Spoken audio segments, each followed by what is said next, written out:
Okay everyone, so we just coming from Edfu Temple. This is Sammy from Australia. So everyone, we've got a group of, how many people in our group? About 10 people? Yeah, actually it's grown. We got the Russians in there now. So everyone's got their own carriage. And now we're going to have a race through, is it called Edfu, this place? Oh yeah, it's called Edfu, yeah. So this place is called Edfu. And once it gets cool, this guy's just going to be, yeah, he'll be roaring. The temple was pretty good. Just way too many people. Yeah. Especially like once you get in the inner sanctum where the boat is.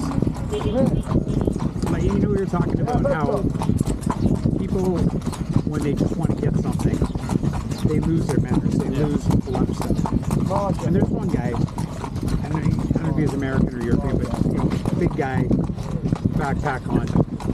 And there's clearly a kind of a, people are waiting and moving up as people take pictures, sometimes annoyingly too many. And then they move away and you move up, right? It's like trying to get to the front of a rock concert. Well, this guy just gets in there, grabs the wall, and pushes his way in because he can, because he's big. Yeah. I'm thinking, there you go. That's typical primate behavior, right? It's typical mammal behavior. I'm bigger than you, therefore get the fuck out of my way, right? But on the whole, I think like so many different cultures in one place, so many different ways of being. I think it's very interesting to watch. Agreed. I agree. The way that different people interact with different people, the way different people do things. Right? Yeah. I think on the whole, like for what it could be, then such a congestion and packed room, good. Yeah. Overall good. Actually, yeah, you make a good point. It's something I've always said that I think if every country just said, like part of your taxes goes to paying for you going abroad for 2 years. And when if you want to keep your citizenship, when you come back, you have to speak 2 other languages. That's awesome, right? Yeah. If everyone in the world did that, within like 10 years, I think so many of the problems we have as a species would just go away.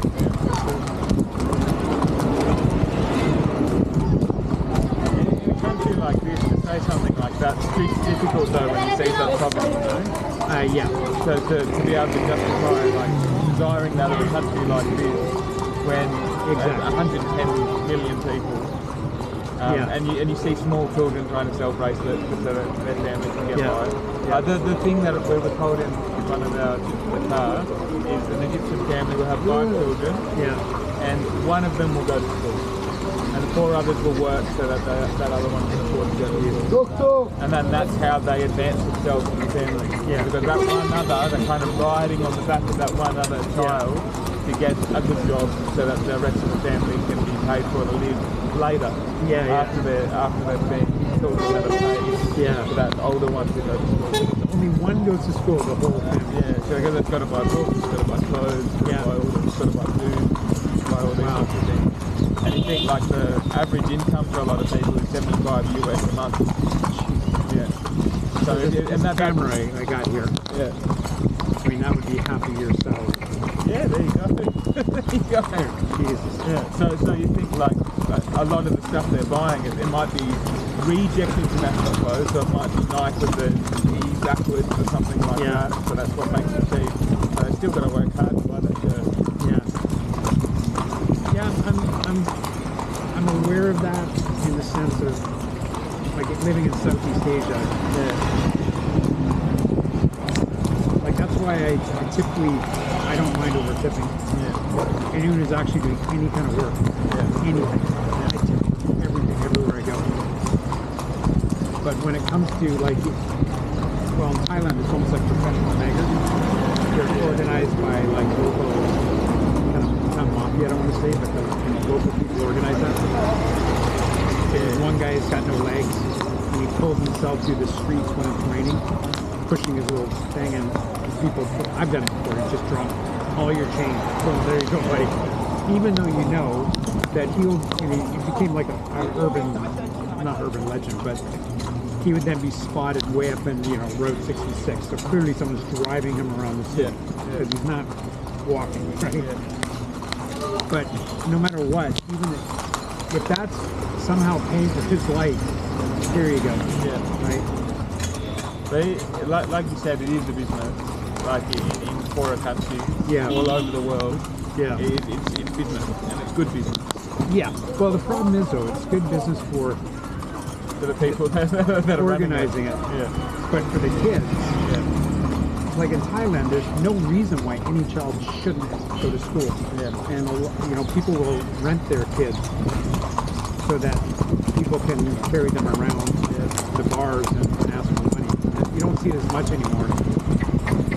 But that's, I think, where the government needs to step in and just say, no. But if you're in a country like this, where there's so much poverty, and I imagine a very corrupt government, how much you can do, you know? No, there isn't. I think that regardless to practice giving, to practice it as a thing, like in Islam, there's this saying where to give so much that your left hand doesn't realise that your right hand is giving. Wow. So it's this concept that's so built within you that your body isn't even aware that it's doing it. Yeah. And I think that's a beautiful aim to be of that mentality, to be of that mindset. Yeah. And I see it with Shur. Shur comes from quite a poor family, and many people, like you can imagine 31 children, they wouldn't have a lot of money between them. Yeah. And then a lot of people, like strong Islamic people, that's their thing. If Shur would rather give and have nothing, then not give, than be someone who doesn't give. Wow. Which coming from it's a beautiful thing. Yeah. And I think that's how a society like this can function in the way it does. Why there can be such happiness in such otherwise poor scenario. So people can, well, I guess Thailand does that too. They have some, well, there's a bit of a Buddhist thing involved. Yeah. But the idea of getting merit. Yeah, that's it. So, well, I'll walk by certain street people who I think are clearly in it for a business. Eyes open. Yeah. They'll give them 20 baht here, 20 baht there. If I see someone truly homeless, like up near where I live, they're not making any money. Yeah. Those are the people I'll buy some food for, put some money in. Because they're truly...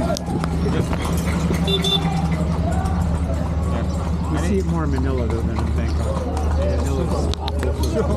Manila would be cool on that. Unbelievable. And the funny thing is, this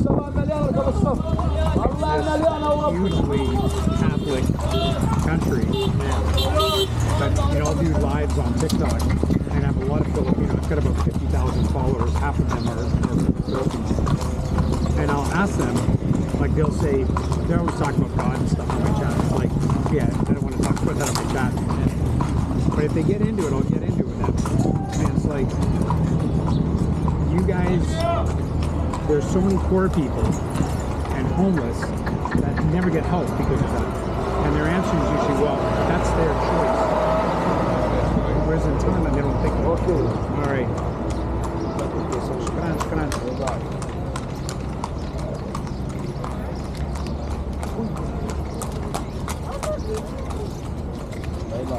Thank you. This will go on my YouTube channel. Is there? Yeah, go for it. It's all right? Okay. Yeah, if there's anything, so I don't want that part of the conversation on there. I could just get rid of the sound. No thanks.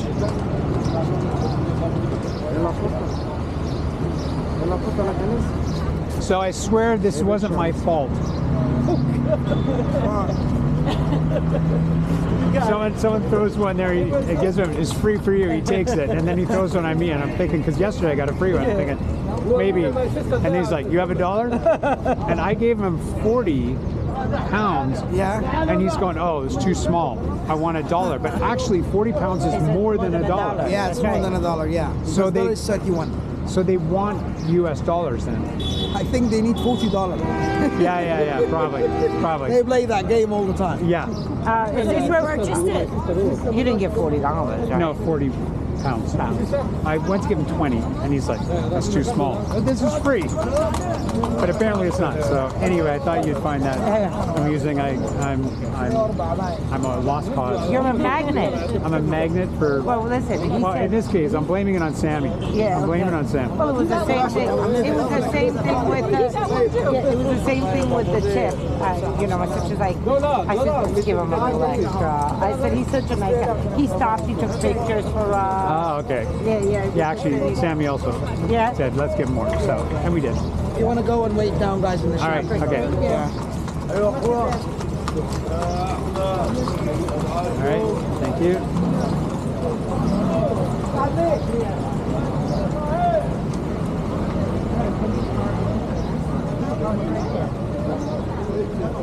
I find these things.